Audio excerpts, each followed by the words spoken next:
Happy Friday. Miss Pascal here for our last read aloud of the week. Today I have a book that might look familiar because it is actually a book that was written by an author we read from last week. So today's book is called Frogs and it's by Gail Gibbons. It's going to teach us a little bit more about the frog life cycle.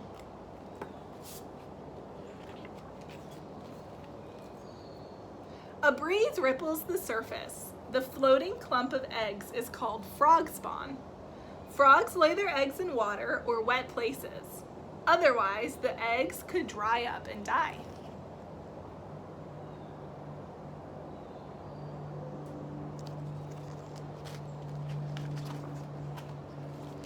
These eggs do not have shells. They are inside jelly-like coverings. As they float, the jelly lets the sun's warmth come through to the eggs inside. Not all the eggs will survive. Most of the time, the large and slimy mass of eggs is too slippery and too big to be eaten. This is nature's way of protecting them. But some of the smaller clusters of eggs will be eaten by the creatures living in or near the pond.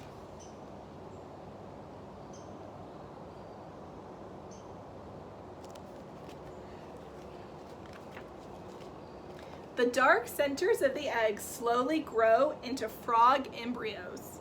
The embryos grow until they look like small tadpoles. Tadpoles are frog babies. As they grow, they feed off their own egg yolks. The tadpoles grow until they are big enough to break free into the water. It can take from 3 days to 3 weeks for this to happen, depending on what kind of frogs they will become.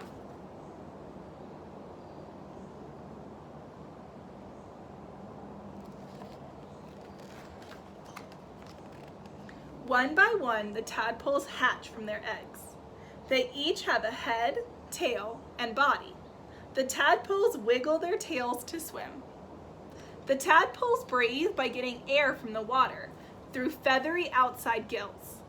As they swim, they eat very small plants that stick to larger water plants. These tiny plants are called algae.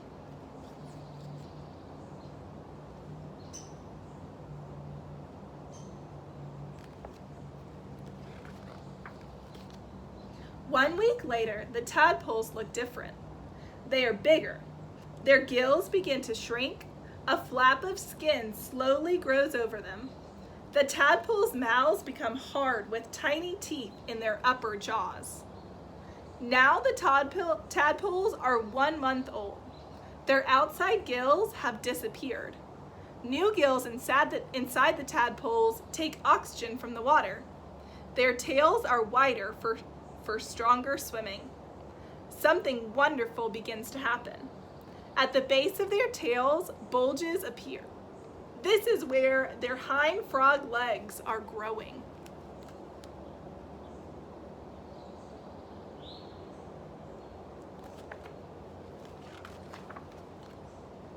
At 2 months old, the tadpoles dart about the pond as they eat. They are still vegetarians. Vegetarians only eat plant life. The tadpoles get bigger. Now they have hind legs. Behind their heads, bulges appear where their front legs are growing. Their tails become smaller. The tadpoles' gills inside their bodies are gone. They have grown lungs to use for breathing. Now and then, they wiggle to the surface to breathe in air.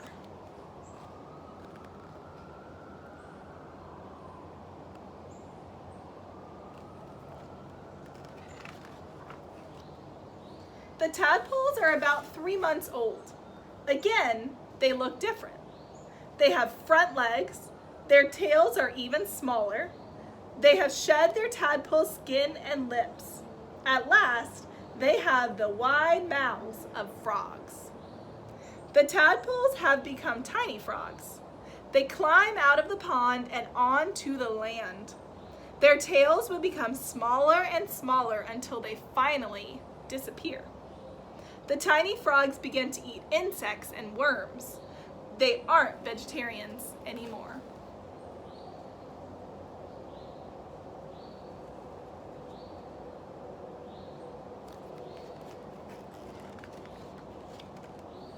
Frogs are amphibians. The word amphibian comes from a Greek word that means two lives. An amphibian can live on land or in the water. Frogs are cold-blooded. That means their inside body temperatures are about the same as the outside temperature. During the next few years, the tiny frogs will grow to be mature frogs. Then they will be able to make their own frog spawn, and there will be new baby frogs.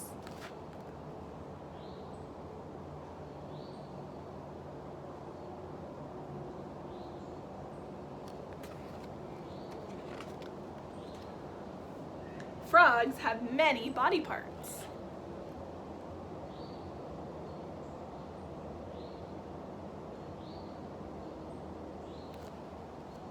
Frogs don't hunt for food.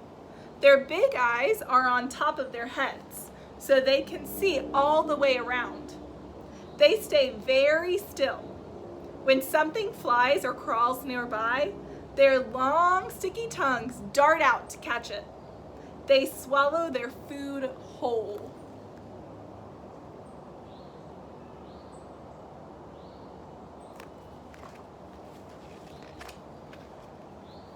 Frogs that swim use their powerful hind legs and webbed feet to push them through the water. Frogs have two sets of eyelids. One set is transparent so that they can see through them. When frogs dive, they close their eyelids to protect their eyes. On land, the frogs hop about. They use their very strong hind legs to leap. Most frogs can jump 10 times their body length. They are wonderful jumpers.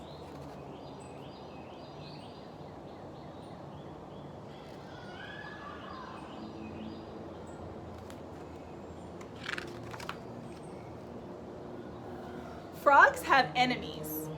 Foxes, snakes, rats, birds, and other creatures eat frogs when they can catch them. A sudden leap is a quick escape from danger. For protection, some frogs have skin glands that make them taste bad or make them poisonous. Sometimes their skin color hides them from enemies. This is called camouflage. Croak. Frogs make different sounds. Often, male frogs call their mates this way. They pull air into air sacs at their throats. The air sacs expand to look like bubbles. When frogs force the air out of their air sacs and into their lungs, the air passes over their vocal cords, which vibrate to make sounds. They make different calls that mean different things. Sometimes, frogs are very loud.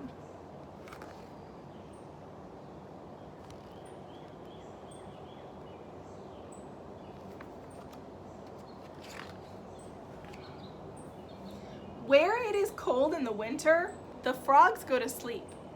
Sometimes they find sheltered hollows. Often, frogs dig into the muddy bottom of a pond. All winter they sleep covered with mud. They stay completely motionless. This is called hibernation. In the springtime, when the sun begins to warm up the ground and the pond's water, the frogs come out of hibernation. They are healthy and hungry.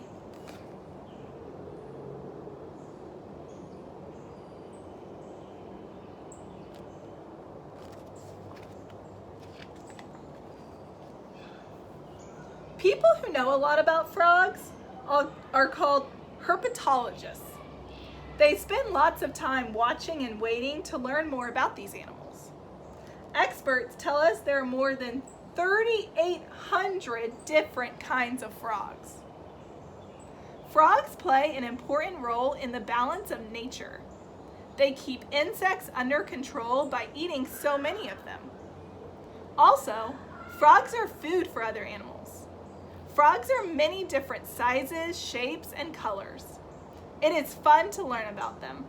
You can be a frog expert too.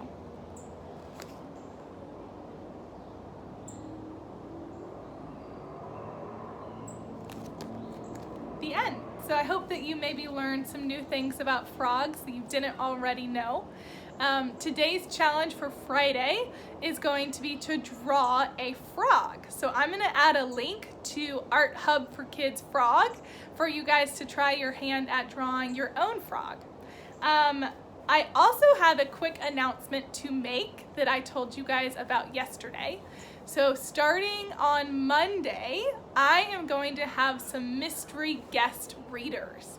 So I have been reading to you guys for 5 weeks now, and so I thought it would be fun just to see some different faces, maybe some people from school who you normally haven't been able to see since school has been out.